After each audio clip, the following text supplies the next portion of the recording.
Fala galera, ligada no canal da Gibi Maníacos Channel. Eu tô aqui na Gibi Maníacos, no canal da Gibi Maníacos, dentro da loja da Gibi Maníacos. Foi redundante. Estou aqui com ele, o Anderson do Mundo dos Quadrinhos. Não. Está aqui com ele. O Anderson do Mundo dos Quadrinhos. Agora sim. E tô aqui com esse cara lindo aqui que deixou o cabelinho na égua, tá todo bonitão, com o bigode exalando energia. Quem é? Cleibio, vulgo taverneiro, vulgo Gibizeiro. gibizeiro, vulgo cara da Gibi Maníacos. É isso aí. E essa semana eu lancei mais uma pra ele. Pra mim.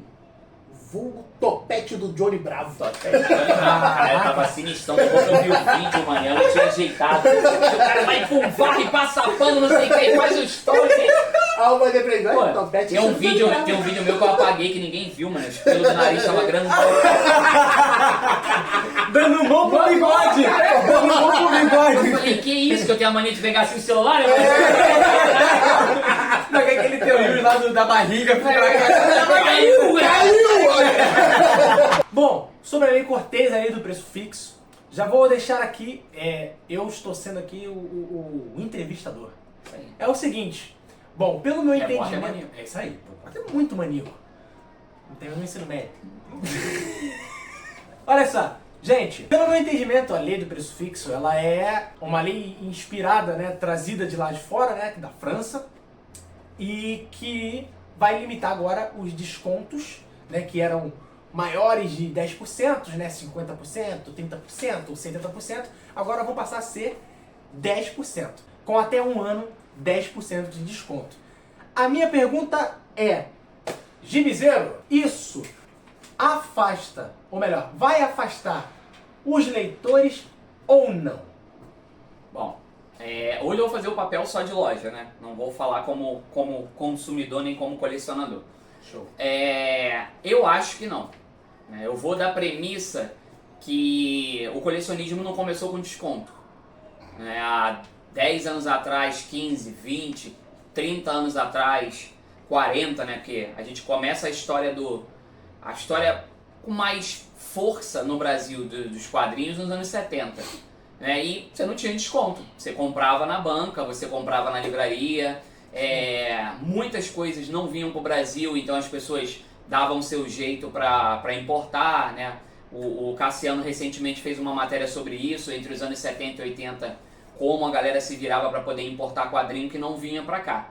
Quem não Então, sabe, assim, o Cassiano. o Cassiano O do Cassiano canal Mundo Gonzo. do Mundo Gonzo é um repórter, tá? É um Isso, cara que analista. não O cara é... que trabalha com fonte, Isso que aí, trabalha com isso. isso aí. Não é um produtor de Não, conteúdo à deriva nesse mar. Isso aí. Então, assim, eu acho que a galera vai continuar comprando. Eu vou usar como exemplo a questão do reajuste. Toda vez que tem um reajuste, as pessoas reclamam, as pessoas, né, algumas delas fazem drama e dispersam um pânico na internet. Ai, acabou o colecionismo, ai, acabou, não dá mais para comprar. Cara, na temporada seguinte a pessoa está comprando normalmente. Essa questão de desconto eu vejo da mesma forma. O mercado ele se adapta, o consumo ele se adapta. Eu sou da época em que se pagava R$ 1,49 no gibi e hoje eu pago em média R$120 no gibi. Então assim, a gente se adapta. Ah, mas naquela época era R$1 e pouco, amigo, R$1,49 de um salário mínimo de R$110. Faz os cálculos. A gente fala que hoje está caro, mas naquela época era mais caro. A unidade só que era menor, mas com relação ao salário mínimo, aquilo equivalia muito mais. Isso não é só para livros, isso vai para jogos, para outras coisas. Então eu acho que vai se manter. Nos primeiros 2 meses vai causar um pânico, vai causar um susto. Os produtores de conteúdo que são comissionados, na sua maioria, vão inflamar isso. Ah, por que você está falando isso? Porque ninguém vai ficar te induzindo contra essa lei que prejudica a Amazon, porque a maior parte dos produtores de conteúdo, não todos, tá? Desculpa estar botando todo mundo na mesma bolha, porque não dá para te listar cada um. Ele é comissionado. Então, na verdade, ele quer que você compre. Se aquilo é bom, se aquilo é ruim, se aquilo te interessa, se está te fazendo mal, se você está enfiado numa bolha de consumo até o talo gastando dinheiro do teu aluguel, ele está pouco se lixando. Ele quer que você compre no link dele. Essa é a verdade. São todos? Não. Tem muita gente que está nisso por paixão, tá por amor, trabalha de maneira ponderada, produz conteúdo sério e sincero, que é importante. Né? Que você vê que tem muita gente aí que não fala a verdade sobre o que está lendo. E assim, tudo isso é um ambiente que te condiciona não a consumir um produto, mas a consumir uma promoção. Que essa é a verdade. Você está comprando promoção, você não está comprando um título. Porque você só quer aquilo pelo desconto. Não importa se aquilo é bom ou ruim. Então isso ficou... É todo um sistema que condicionou. Isso não foi feito da noite para o dia. Isso foi feito num processo de anos. E agora o que a gente está fazendo é retroagir esse processo para que as lojas em quadrinhos, as livrarias, tenham um ambiente mais saudável, tenham mais saúde para tocar o seu negócio. Eu falei com o Lucas mais cedo.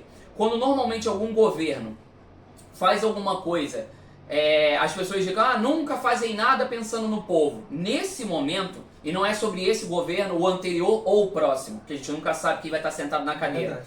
Nesse momento, é um movimento de união de vários empresários pequenos, livrarias, pessoas ligadas à cultura e à arte, e que o atual governo, e a gente só vai ver isso repercutir de verdade no próximo, está fazendo em prol do pequeno empresário brasileiro.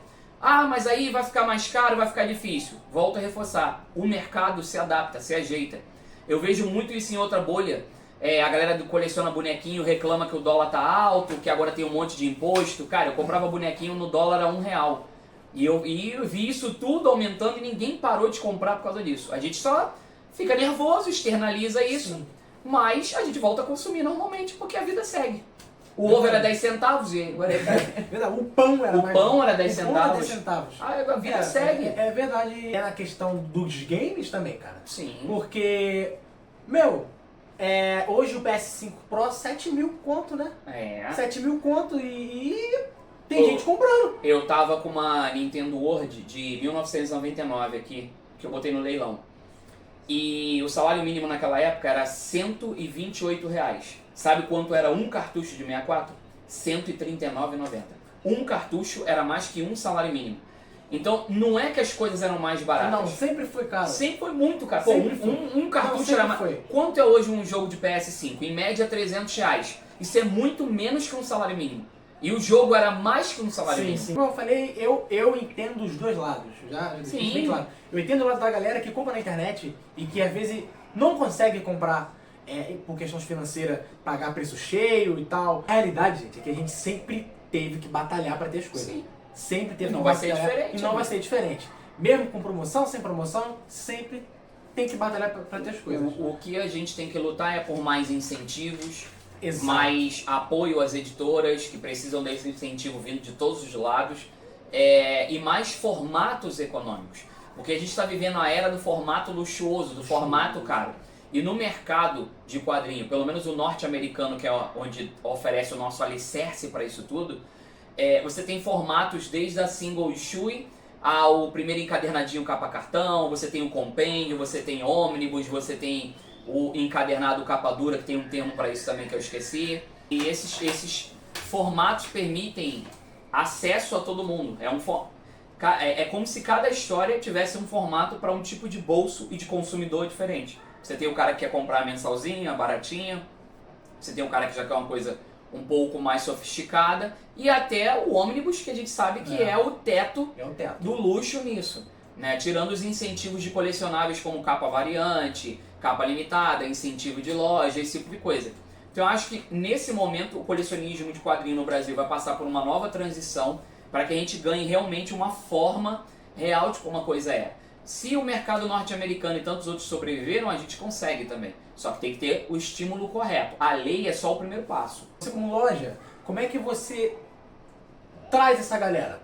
Pós essa lei, pós essa aprovação dessa lei do preço fixo, como é que você acha que uma estratégia para poder acalmar os ânimos dessa galera? Porque assim, tem gente que acredita que não vai prejudicar a Amazon, mas tem gente que acredita que vai prejudicar, tem gente fielmente que acredita que vai prejudicar o leitor, o colecionador. Então assim, como você vê, você como loja, essa influência, qual seria a sua estratégia caso bata o martelo, tá aprovado? Como seria essa estratégia de influenciar? A gente já vem se preparando para isso, né? A gente estava trabalhando com pré-venda muito agressiva, com desconto muito agressivo. A gente está numa projeção agora de diminuir essa curva de descontos, até para que a gente esteja enganjado com a causa que a gente mesmo defende. Não adianta eu defender a causa e praticar outra coisa. E como eu falei, cara, você vai voltar à rotina antiga. Eu acredito que com isso as pessoas vão procurar mais a loja, senão eu não estaria lutando por isso. As lojas vão começar a terem mais visitações, ou as lojas online e tudo mais. Com isso, vai partir o que vai prevalecer é o bom e velho bom atendimento. Esse é que vai ser o diferencial. Lugares que vão te cativar, que vão te proporcionar alguma experiência, Exato. que de alguma forma vão te fidelizar, com uma bonificação, com um brinde, com um bom atendimento. Por exemplo, vamos usar o exemplo da família que visitou a loja mais cedo hoje, antes da gente gravar. Sim. Não foi necessário, além de atender bem, com educação e orientar, ninguém pediu brinde, ninguém pediu uma sacola especial, ninguém verdade. pediu um desconto. A coisa foi toda natural. Então eu acho que a gente vai voltar para esse princípio. Claro. E eles saíram com brinde, tudo bonitinho. Sim, sem pedir. A gente botou mimo. Muito A gente legal. bota às vezes um docinho, bota marcador de páginas, alguma coisa assim, né? Que a gente consegue trabalhar ali na dinâmica. E ele ficou feliz com a surpresa, porque ele não achou que fosse Sim, ganhar nada. claro, claro. Então é isso, a gente vai criando mecanismos para melhorar essa sinergia, essa afinidade que a gente constrói com o consumidor. Anderson, por favor, faça as honras. O que você acha daí, cara, dessa galera? Eu concordo em partes. Inclusive eu falei pro Júnior que eu não tinha uma ideia fechada e eu ia estudar. Né? Muito bom. Tanto que quem tá vendo o papel aqui na minha mão, eu peguei o Anuário Nacional de Livrarias, eu baixei a lei, li a lei toda para poder entender melhor. Inclusive, li os adendos da lei, que são as emendas do projeto, que podem passar ou não. Né? E eu vou começar lendo uns dados que eu acho interessante, que é sobre o Anuário Nacional de Livrarias, que esse é o de 2023. Nós temos no Brasil todo 2.972 livrarias. No Brasil todo. Sendo que na região sudeste tem 1.814. Mais da metade. E no Rio Grande do Sul, 293. No Maranhão, nós temos 21. O Maranhão todo. Na Bahia, Quase nada. 60. Em São Paulo, 1.167. E em Minas Gerais, que é gigantesco, 353. Perdão, 353. Aonde eu quero chegar? Eu acho que a lei é necessária, mas eu acho que ela está sendo feita da forma errada. Eu acho que o que deveria, na verdade, ter são projetos para baratear a produção. Exemplo, eu sei que livro hoje já não paga mais imposto, né? Já teve governos que tentaram, inclusive, colocar impostos no livro, não. Outra coisa, o imposto e o preço do papel, Isso é verdade. que é uma coisa que deixa muito mais cara. Muito. E uma outra coisa que eu acho que poderia acontecer, que eu acho que é um dos principais atrativos da Amazon, além do preço, né, dos descontos que eles dão, é o frete grátis. Porque você paga por mês e você pode mandar uma quantidade gigantesca com frete grátis. E aí, se a gente entrasse e tivesse um correio eficiente, que eu vou relatar um fato que aconteceu comigo que o Lucas sabe, eu comprei Complexo de Messias, de um colecionador, de um livreiro do Nordeste, que eu comprei num formato que foi lançado e eu só comprei por causa do pôster que vinha junto. Sumiu. Não recupera mais. Perdi o dinheiro. E a culpa não é do cara, que o cara mandou o código de rastreamento, tudo. Eu vi entrar em Benfica, eu vi chegar no posto, como eu moro na Zona Oeste, no posto de distribuição de Realengo, e sumiu. Aqui é um recuo. O projeto de lei fala muito de penalização, tem as multas para quem queira fazer uma obra, até se for autoral. Até autoral você paga, você não vai poder fazer. Sobre o desconto. Sobre o desconto. Não é sobre a obra, é sobre o desconto. Sobre o desconto, isso aí. E uma outra coisa que eu acho que também que vai afetar muito, que vai diretamente, são os catarses. Até o catarse também. Tá na hora, tá na lei. Não, sobre. Tá? Então, é isso que tem que ficar claro. Não vai afetar o Catarse, não vai afetar a Amazon, não vai afetar o autoral. Ele vai afetar o desconto. Você vai fazer um Catarse sem desconto. Pronto, o cara continua fazendo um Catarse. Porque é isso que eu tô falando. Um exemplo, Tordesilhas. Não é o caso, tá, gente? É só um exemplo. Digamos que ele ponha lá no Catarse que os apoiadores, em vez de pagar R$100, vão pagar 90. Certo? Mas peraí, ele não está tentando captar dinheiro para publicar o livro? Por que ele está dando desconto? Quem te garante que aquilo era mesmo para ser vendido a 100? Se ele está fazendo... É como se eu fizesse uma inteira com você e falasse, Lucas, minha geladeira queimou. Eu preciso fazer uma inteira para a geladeira. Você pode me ajudar com R$100, mas eu vou te dar um desconto. Você não me ajuda com 100, me ajuda com 90. Qual o sentido? Catarse é isso. Então, ele vai continuar fazendo o Catarse e vai acontecer. Você acredita que diante, porque o incentivo é justamente para que seja fomentada a leitura, mas que também a gente tenha mais pontos fixos, correto? Sim. Tá. Com a taxa fiscal que a gente tem para a abertura de um negócio, com os números que eu te dei agora, você acredita que a gente vai conseguir aumentar o número de livraria no Brasil? Vamos voltar lá nas primeiras perguntas, que senão eu não vou saber responder nenhuma. A assinatura da Amazon, ela não é para financiar frete. A primeira coisa que a gente tem que ter consciência é, ninguém trabalha de graça. Você está pagando R$10 na Amazon, 15 agora, né? A Amazon 20. 20, ok. 30, R$100. Vamos supor que a assinatura da Amazon seja R$100.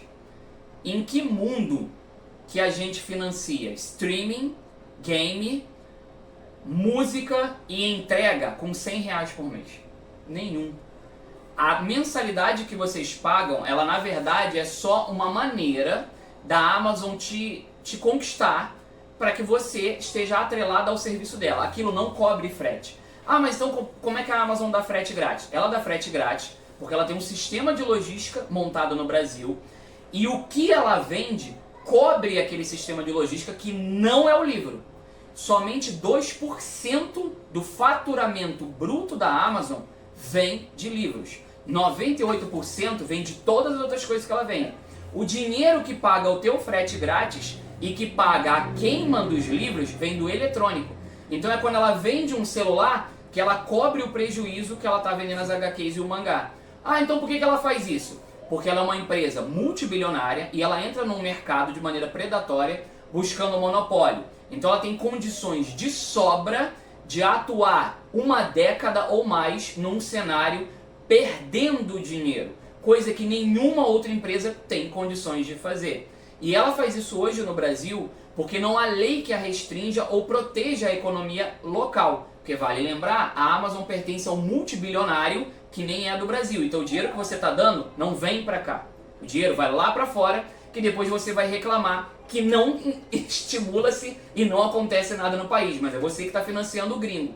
Que em alguns países, inclusive, é acusado de trabalho escravo. Os funcionários tinham que trabalhar de fralda para não ter que ir ao banheiro e defecavam nas próprias calças. Caraca. Mas vamos voltar para o que é importante. É que eu tenho realmente muito ódio da Amazon. Então, o que financia isso não é o teu livro. O teu livro vai ter frete grátis infinito. Tu pode comprar uma revista de R$10 que ele vai ter, porque não é dali que está pagando frete. O que está custeando o frete são a venda de outros produtos. A Amazon Prime, a assinatura é só uma justificativa. Por que as lojas não têm condições de fazer isso? Porque a gente não é uma empresa multibilionária e vende só livros.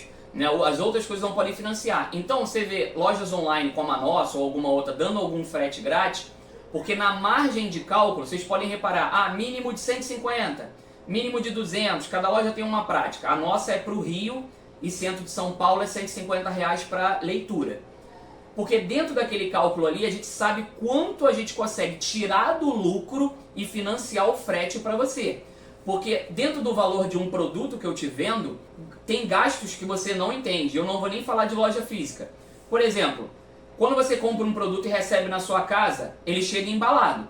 O bolha sai do meu bolso, o envelope sai do meu bolso, a impressão sai do meu bolso, alguém está pagando isso, você não está vendo. São os custos invisíveis que você não está vendo, tudo isso sai dali. Quando você compra no site, a plataforma, ela desconta um valor que você não está vendo. Você parcelar no cartão, desconta ainda mais, então tudo englobado.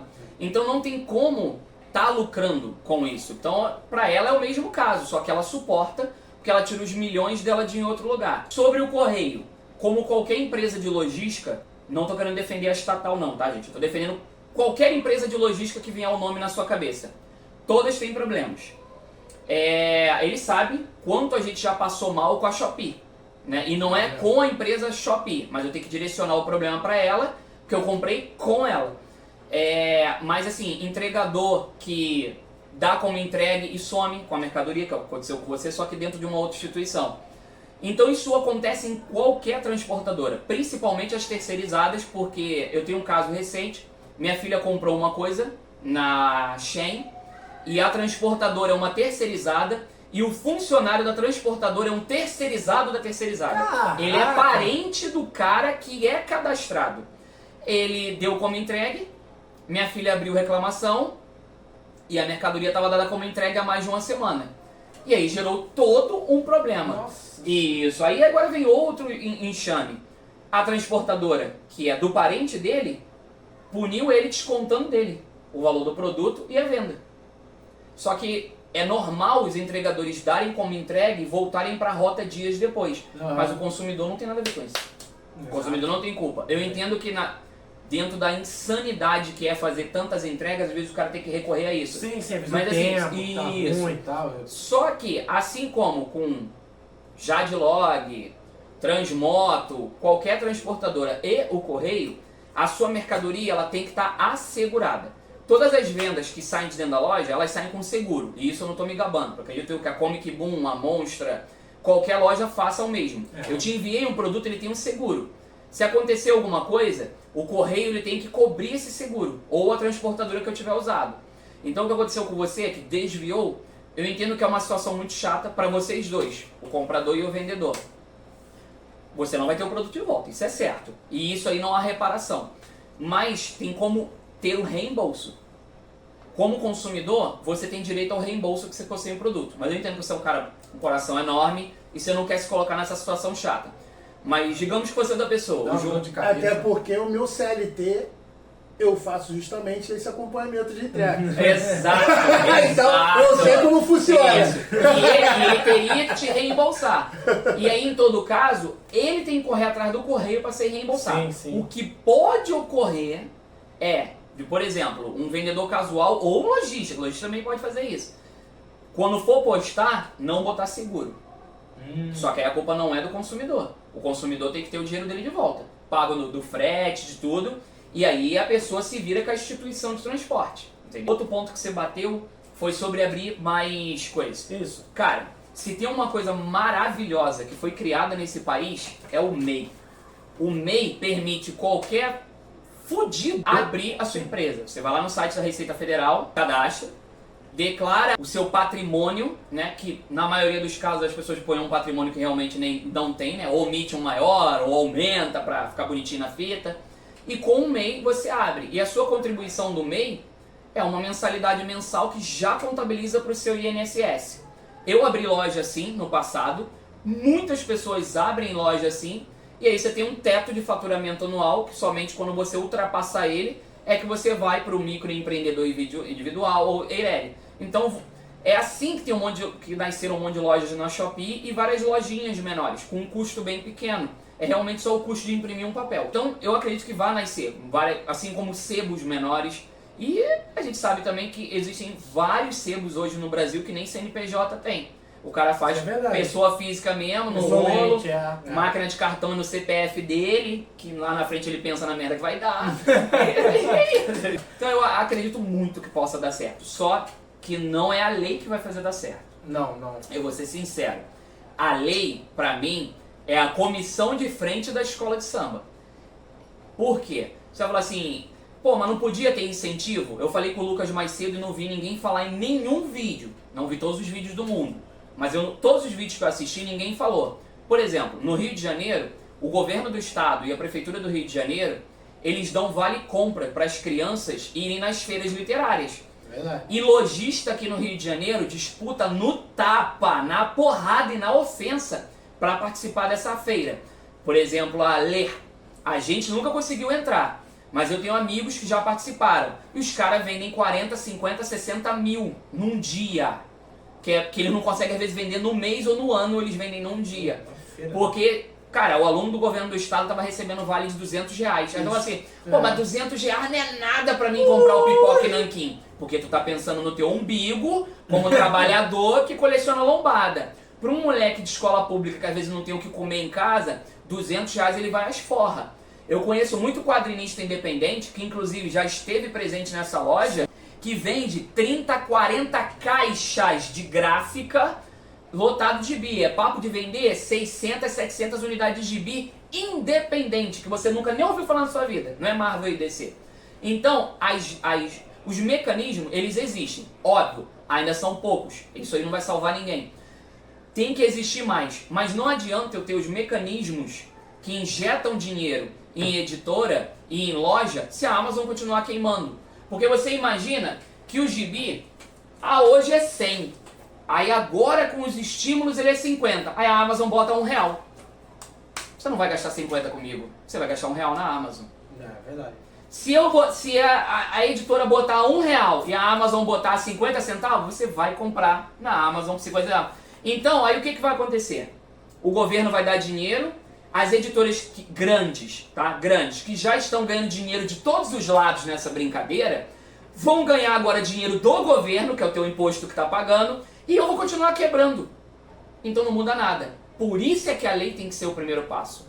Que aí ela vai barrar essa prática nociva no mercado, e aí a gente briga pelos incentivos. Porque não adianta o governo botar o dinheiro dele se a gente vai continuar quebrando. E aí, como eu falei, as editoras vão ganhar de todos os lados. Que uma das emendas é justamente depois de 6 meses não ter impressão, cai de 1 ano para 6 meses, porque a reimpressão também vem com mais 1 ano sem desconto, tá? Muito bom, eu não tinha visto essa é boa. E tem mais uma outra situação que a lei também fala, que é o seguinte, os e-books também estão classificados isso com eu 10%. acho muito ruim.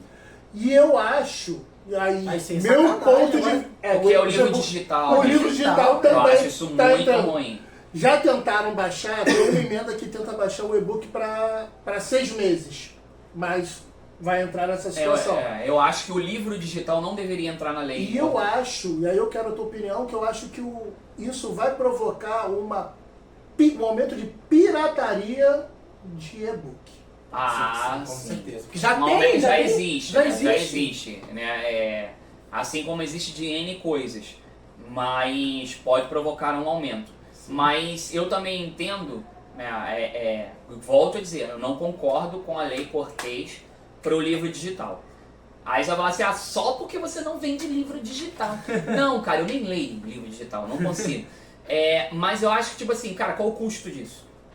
Você não mexe com papel, você não mexe. Então eu acho que a ideia de digital para jogos, para livro, para música, é que seja muito barato. Né? O livro a gente tem um problema da Suzano. Né? O livro em geral tem um problema da Suzano, que ela detém o monopólio no Brasil da celulose. E ela cota em dólar, que ela pega a nossa matéria-prima e prefere exportar para ganhar mais dinheiro do que vender pra gente.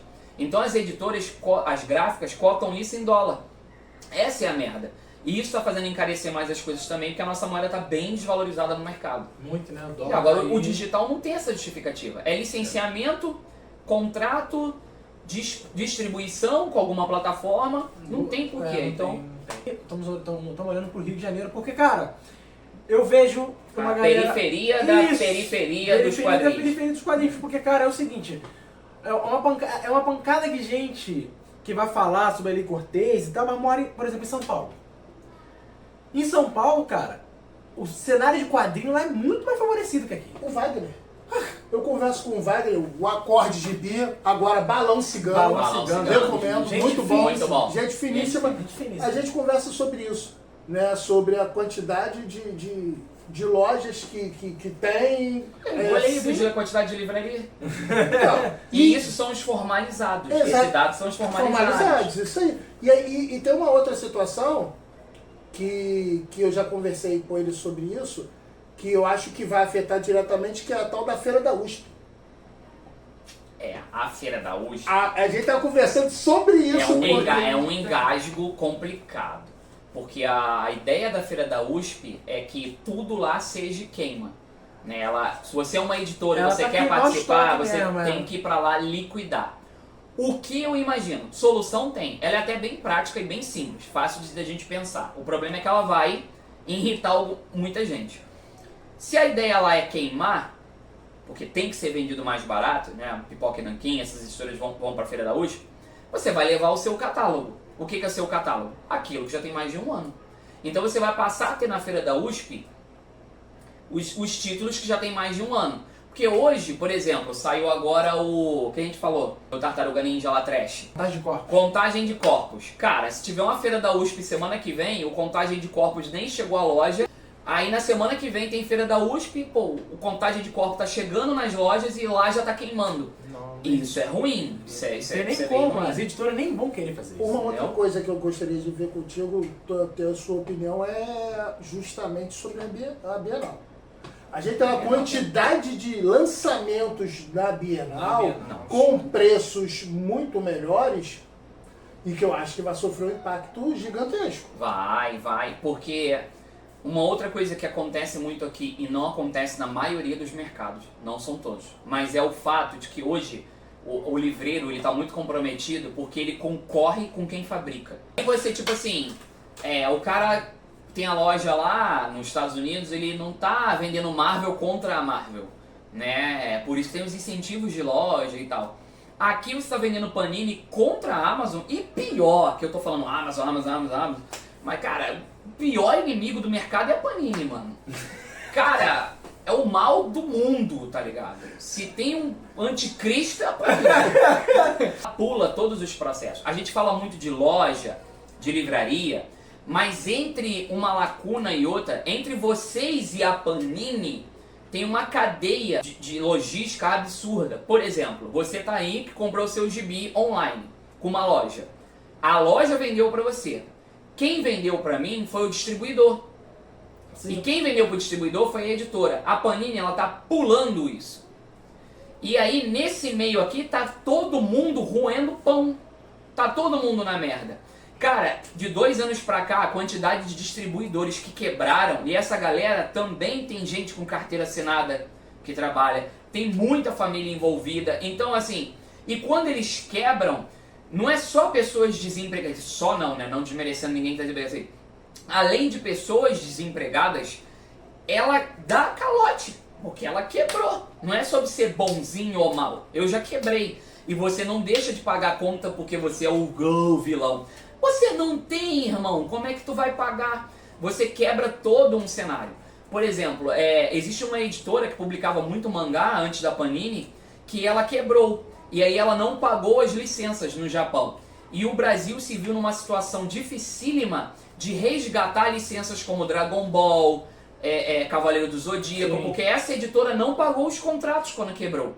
E aí havia uma dificuldade imensa de liberar mangá para o Brasil, até que ao longo de alguns anos esse gelo foi quebrado. Então assim, há muita coisa envolvida nos bastidores. E quando você pula essas etapas, é essa galera toda aqui que está arrebentando. Então, mano, o Panini é um câncer. Alguns quadrinhos que não chegam aqui. A saga do clone que você coleciona aí na tua casa aí, não chega nem na banca daqui, cara. A banca de jornal que tem na minha cidade só vende Jogo do Bicho e cigarro. Não tem quadrinho. É o que dá dinheiro. Não tem. E pilha. E não tem arma. Você pega diretamente da Panini, mas você também não tá pegando de uma comic shop. E nem pra Amazon. E nem pra Amazon você tá pegando. No Rio você de tá Janeiro. pegando, você tá sendo sortudo de você tá pegando onde você tá pegando. Ela tá inaugurando, né? Talvez vocês que estejam assistindo não tenham conhecimento, mas a Panini ela tá inaugurando lojas físicas. Sim. Pelo Brasil. E ela tá inaugurando algumas no Rio de Janeiro. E aí ela tá cortando certos títulos de distribuição no Rio de Janeiro e em outras regiões do país também. Para que a loja física dela chame a atenção, Chame né? a Seja atenção. mais atrativo, porque aí você só encontra aquilo lá. Isso. No meu caso, a gente, né, nas Bimaníacos, a nossa distribuição é de fora do estado do Rio de Janeiro. E aí, com isso, a gente sente menos. Mas o distribuidor que a gente pega também não está recebendo a saga do clone, mesmo sendo de fora do Rio de Janeiro. E aí isso complica, porque inclusive eu faço, que ele me deu de presente os 3 primeiros volumes, e eu tô sem continuar, porque a gente não está recebendo. Mais um questionamento que eu tenho, não sei se você teve a oportunidade de ler, mas a lei fala sobre, além das penalidades, ela fala sobre introduzir a hora da leitura diária nas escolas, criar cursos de capacitação do trabalho editorial gráfico, de livreiro. Muito A importante. lei fala sobre criação dessas funções. Mas eu vejo que uma das situações que poderia acontecer, a compra pelo poder público, aí eu falo biblioteca através de bibliotecas públicas, 50% da produção. Destinar para a biblioteca pública é uma ideia muito boa. Bibliotecas, escolas, Financiar 50% da financia impressão. 50% da impressão. E aí ela recebe muito bom. essa tiragem iria para bibliotecas, escolas, e com isso você conseguiria fazer com quem está produzindo garantir metade do que eu produzi já foi um fôlego financeiro Sim, muito um forte. fôlego financeiro, e aí então eu consigo praticar também preços melhores. Dos 100% dos leitores que nós temos, 80 são da classe C e D. Isso fala muito justamente sobre essa situação que eu falei, que eu acho a lei necessária, mas ela está vindo errada. Se nós temos a C e D, por que não tornar cada vez mais público? Por isso que eu falei da situação da compra de 50%. Porque você vai estar justamente beneficiando a classe que mais compra. Então, se a gente consegue transformar as facilidades, o governo público consegue transformar o acesso à leitura mais fácil, você vai estar aumentando aos poucos justamente o consumo. Por isso que eu falei, eu não tenho uma visão fechada. Mas nesse meu primeiro momento eu acho a lei necessária, mas eu acho que a forma que ela está vindo errada. Porque ela está sendo muito mais uma lei anti-Amazon do que, na verdade, uma lei pensando no leitor. Eu acho que o ponto de vista do Júnior correto sobre isso. Mas até porque vai criando uma ideia de cartel, onde você tem um domínio do mercado por apenas uma pessoa, um órgão ou um tipo de comércio. Sim, sim. Mas se nós tivéssemos uma lei que realmente parasse para pensar no leitor, nós teríamos medidas públicas que visariam o leitor. Completamente. Entendeu? Completamente. Foi o que você falou. A lei é o abre-alas do carnaval. Mas eu acho que esse abre-alas está com muita luz e pouca efetividade para ganhar notas positivas. Porque eu não vejo, na real, uma visão pública para justamente fazer para que o acesso da leitura seja para o público. Seja para quem lê, para a criança. Sim. Tipo, a criança tem um livrinho de leitura, exemplo, o Davi, meu filho de 5 anos. Eu leio para ele dentro dos 3. A gente tinha uma assinatura da leitoria, mas apertou, a gente tirou, mas sempre quando possível a gente compra um livrinho para ele. E ele não dorme sem a gente ler. Mas quantas pessoas gostariam de fazer e não podem fazer, porque esse valor de 10, 15 reais que eu gasto no livro vai fazer falta na mesa desse cara. Vai. Precisa ter algo que estimule, algo que incentive, Sim. algo que compense, assim como há vários outros projetos sociais que ajudam a levar comida para mesa. Vejo também, exemplo, eu gostaria de citar um cara que é um desbravador, inclusive ganhou um prêmio agora em Niterói, que é o Eberton. É, dele que eu tava falando. Ganhou o prêmio com o verdade, Xamã muito agora. bom, Xamã. Na última feira geek de Hoje Niterói, ele ganhou o prêmio. Hoje que a gente tá gravando esse vídeo, ele tá na Feira Comics, que é a Lázaro Comics Shop, que é uma loja de quadrinhos da Baixada, tá promovendo e ele Nunca tá lá. fui lá. Entendeu? E ele tá. E ele faz. Agora eu te pergunto, não poderia ter um incentivo do governo também? Em vez de você ler um Agatha Christie, você lê um Anderson Barcelos, você lê um Eberton. Sim, mas Você eu lê falo outros- isso, como é que você vai estimular a literatura nas escolas com coisas de 2 séculos atrás. A linguagem não outra. ajuda, é outra.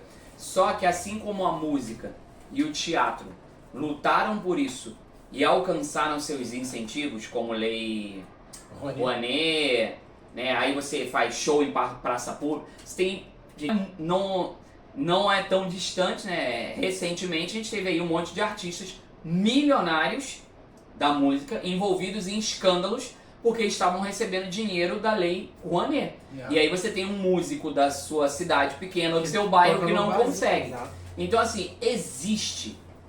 O problema é que a gente não se une para criar os movimentos para lutar pelas coisas. Obviamente, o mercado livreiro, de impressão de livros em geral, publicação, né, autorais, precisa se unir, dar as mãos para que esses incentivos eles se criem, batendo na porta de câmara, conversando com prefeitos, conversando com lideranças políticas, indo para votação, porque às vezes a gente faz todo esse manifesto em rede social, mas a gente não vai na câmara acompanhar a votação. A gente recebe o link e a gente não vota, a gente não dá a devida atenção. Então tudo isso é importante. É o que eu falei, a lei, ela não é a coisa mais importante, mas ela é meio que na marra e na pressão para dar um despertar na galera e aí a gente se movimentar para outras coisas. A gente tem que tomar muito cuidado, porque às vezes a lei tá maneira, que não é o caso dessa no meu ponto de vista, mas recebe tantas emendas que se perde. Exemplo, essa lei tem 24 pedidos de emenda. Eu li um a um. Tem uns que são esdrúxulos. Tem projetos de lei interessantes para queda para 6 meses, para e-book não entrar, como também tem para que, exemplo, livros com determinadas temáticas não sejam taxados. Determinados assuntos não recebam. Exemplo, temática LGBTQIA+, não sejam taxados esses livros. Livros, quadrinhos, qualquer tipo de publicação. Tem para que bíblias não sejam taxadas. E por aí vai. A gente tem um montão de coisa que você acaba vendo que é o farinha pouca no pirão primeiro. Isso. Entendeu? Mas eu não vi. E aí pra concordar com a tramitação, aí você cede um pedacinho e aí todo mundo quer morder. Cara, já tem mais de 10 anos que essa lei começou, essa lei foi desenvolvida e ela estava parada. Porque ela caiu no colo de governos que não tinham interesse nisso. Sim. E agora causou esse barulho enorme porque ela começou a tramitar novamente. E aí, como você falou, todo mundo quer o seu pedaço do pirâmide. Mas foi porque é o seguinte, essa lei é um projeto de lei 49 de 2015. Isso. Quem puxou esse projeto foi uma senadora do PT, que depois não teve mais mandatos. E outros que estavam envolvidos também não.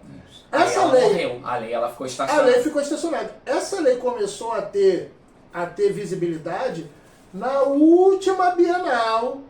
Foi feito um documento e esse documento foi entregue com várias assinaturas na mão do presidente. É que a gente queria que você andasse. E aí foi entregue de novo para o PT e o PT e já era de uma senadora nossa. E aí trouxe o projeto à tona de novo. Isso. Foi assim que o projeto teve vida. Voltou a ter vida. E aí, ele passou muito rápido pelo Senado. Ninguém esperava disso. Foi bem rápido mesmo. Entendeu? Na verdade, na Câmara dos Deputados. Agora ele vai pro Senado. Foi pro Senado. Passou muito rápido. Foi rápido. Foi muito rápido. Até porque precisava, acho que, de 60 assinaturas, e se eu não me engano, teve 120. Rápido. Foi muito rápido. A gente estava até aqui quando foi. E aí no Senado ele vai passar por uma nova apreciação. Ele não entrou como matéria de urgência, então na verdade vai demandar algum tempo para isso.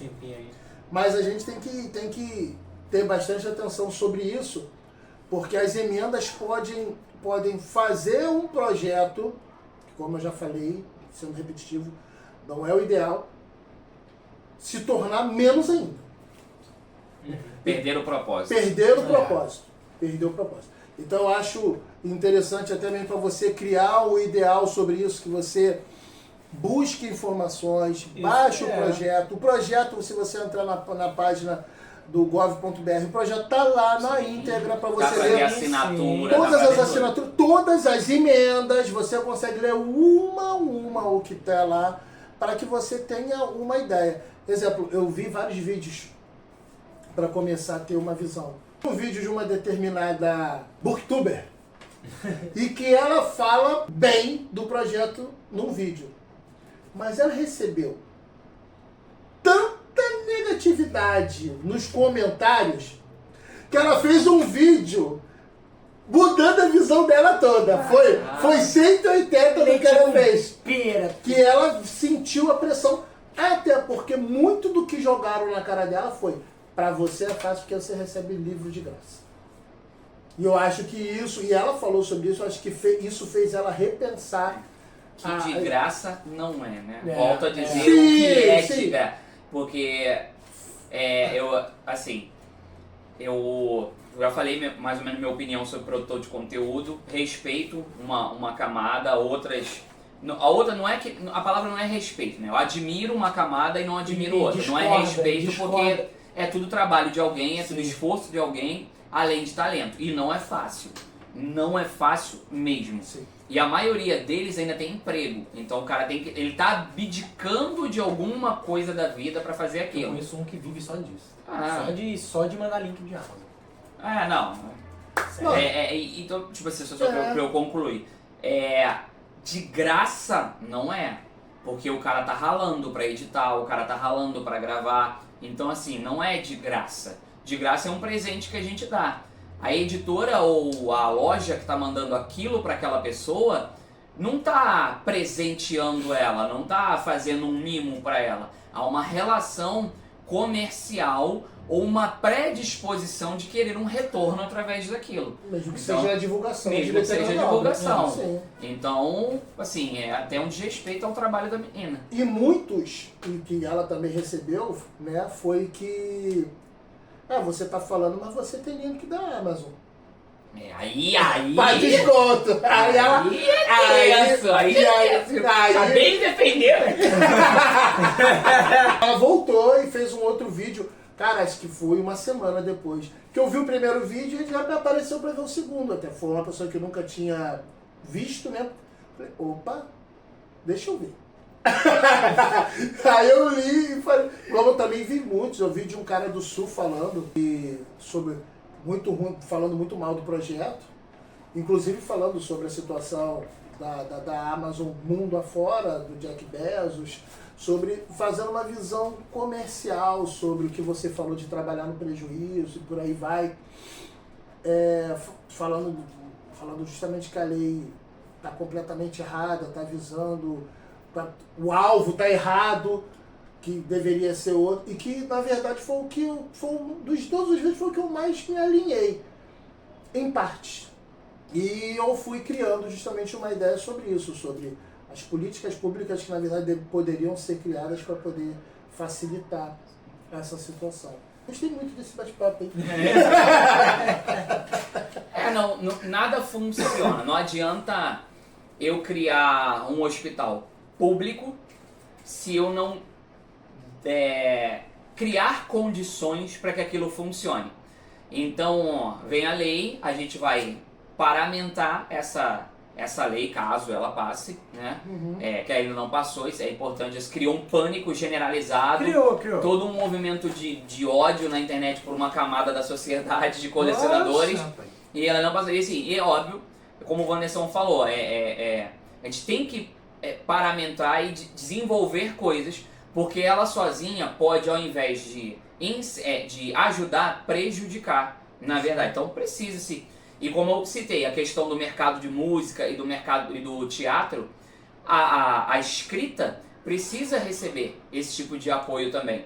Recentemente, um grupo na verdade um amigo que está envolvido num núcleo político, eles estavam tentando conseguir que um rapaz fosse eleito deputado, porque ele estava trazendo projetos de incentivo à comunidade cosplay, cosmaker e de RPG, para regulamentar todas essas funções como profissão. para que você possa ter sindicatos, para que você possa ter uma categoria na carteira de trabalho, para que os mestres de RPG e os escritores de livros de RPG passem a ter também suas categorias respeitadas. Porque, por exemplo, e foi ele que me ensinou isso, eu não sabia, o dinheiro que circula para incentivo para o mercado literário, ele é mal dividido. Porque na bolha que vem do dinheiro, desse estímulo, né, desse investimento para o mercado literário, não se considera que você tem o artista da HQ, que você tem o artista do RPG, que você tem o artista da poesia. Eles entendem tudo como livro, e como o livro é cultura e o quadrinho é coisa para criança, a maior parte do consumo desse incentivo vai para o livro. Então, assim, a galera do quadrinho fica sem morder uma fatia disso, sem um apoio. O cara que é o desenhista, então, esse aqui não pega nada bem. Esse lasca demais. Esse se lasca. Fica cego, dor na mão, mas não ganha R$1. Não deu real. O cara do RPG. Mas nós já vimos o que isso acontece quando o pessoal se junta lá nos Estados Unidos. Exatamente, mas é isso que eu tô falando. O que falta é isso, a comunidade se abraçar como um todo. É isso aí. Cara, eu vejo muito a galera falando assim, eu queria evento no Rio também, eu queria que os quadrinistas ou que os independentes também tivessem, eu também gostaria de apoiar. Quando tem, você não apoia. Você não vai lá prestigiar o cara. Eu vejo uma galera enorme que se diz, eu sou fã de quadrinho, eu apoio, que tem toda aquela coisa, acho que o quadrinho nacional, o artista isso ou aquilo outro. Quando tem um evento em alguma loja do Rio, você não vai prestigiar. Você não vai dar um abraço no cara, você não vai tirar uma foto, não vai incentivar. Quando o gringo vem, você paga uma fortuna de ingresso na CCXP, você paga uma fortuna de hospedagem indo para São Paulo, você vai lá pagar caro para tirar uma foto. E aquele cara que às vezes está sentado na cadeira de uma loja, apresentando o gibi dele, é um cara como você que ama isso, que sonha. E às vezes aquela é a chance dele. E aí você podia estar lá incentivando e você não está. Escolhe não estar. Escolhe adorar a cultura lá de fora e esquece de incentivar a cultura local. E é você depois que vai cobrar sobre essas coisas. Então fica a dica pra você. Galera, então esse foi o vídeo de hoje sobre a Lei Cortez, a Lei do Preço Fixo. Deixa nos comentários aí o que você acha, qual é a sua opinião. Compartilhe o vídeo, se inscreva no canal, se liga nas notificações, deixe o seu like, siga o Wanderson nas redes sociais dele, Instagram, Mundo dos Quadrinhos. E cobra aí o canal no YouTube do Mundo dos Quadrinhos. Olha aí, ó, olha aí. É isso aí, cara. Tá parado. Obrigado por ter ficado até o final do vídeo e valeu, até a próxima. Tamo junto. Um abraço.